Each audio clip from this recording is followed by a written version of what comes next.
देश के आर्थिक इतिहास में पहली बार ऐसे होने जा रहा है जब आम बजट रविवार के दिन पेश किया जाएगा।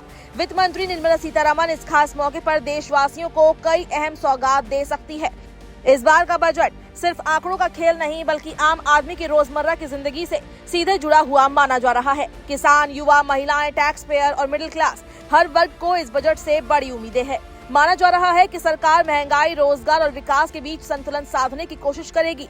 आइए जानते हैं वो 5 ऐसी बातें जहां देश को बड़े ऐलानों की उम्मीद है। शिक्षा जगत लंबे समय से सिर्फ नामांकन बढ़ाने की बजाय गुणवत्ता सुधारने की मांग कर रहा है। विशेषज्ञों का मानना है कि अब समय आ गया है जब स्कूल और कॉलेज में पढ़ाई को रोजगार से जोड़ा जाए। आर्टिफिशियल इंटेलिजेंस, डिजिटल टेक्नोलॉजी और स्किल बेस्ड लर्निंग को सिलेबस का हिस्सा बनाया जाए ताकि छात्र भविष्य की जरूरतों के लिए तैयार हो सके। सरकारी और निजी दोनों संस्थानों में ऑनलाइन और हाइब्रिड शिक्षा को बढ़ावा देने की जरूरत है। इसके साथ ही प्रशिक्षित और स्किल आधारित शिक्षकों की भर्ती की मांग भी तेज हो गई है। छात्रों के लिए सस्ती एजुकेशन लोन, ज्यादा स्कॉलरशिप और स्टूडेंट केयर फाइनेंसिंग को बढ़ाने की उम्मीद की जा रही है। देश का अन्नदाता इस बार के बजट से खास राहत की उम्मीद कर रहा है। किसान चाहता है कि पीएम किसान सम्मान निधि योजना की राशि बढ़ाई जाए। मौजूदा 6,000 रूपए सालाना सहायता को बढ़ाकर 12,000 रूपए करने की मांग जोर पकड़ रही है ताकि बढ़ती महंगाई का सामना किया जा सके। इसके अलावा दलहन, तिलहन, रबी और खरीफ फसलों के न्यूनतम समर्थन मूल्यों में भी बढ़ोतरी की जरूरत बताई गई है।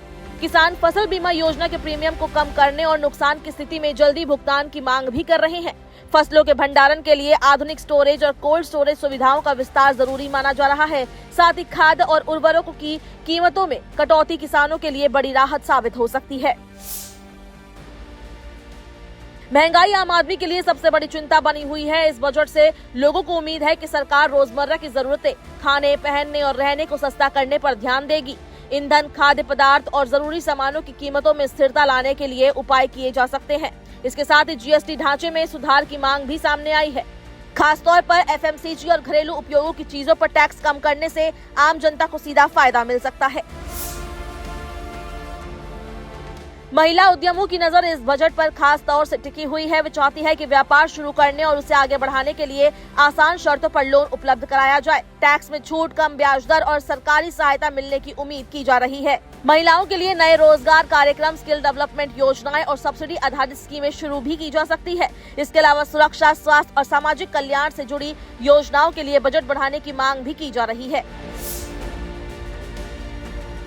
टैक्स देने वाले वर्ग को इस बजट से बड़ी राहत की उम्मीद है। नए टैक्स सिस्टम में 12 लाख रुपए तक की आय पर शून्य टैक्स का प्रावधान है, लेकिन कई लोग अब भी इस दायरे से बाहर हैं। ऐसे में टैक्स फ्री इनकम की सीमा को 14 लाख रुपए तक बढ़ाने की मांग की जा रही है। साथ ही स्टैंडर्ड डिडक्शन को 75,000 रुपए से बढ़ाकर 1 लाख रुपए करने का भी प्रस्ताव चर्चा में है।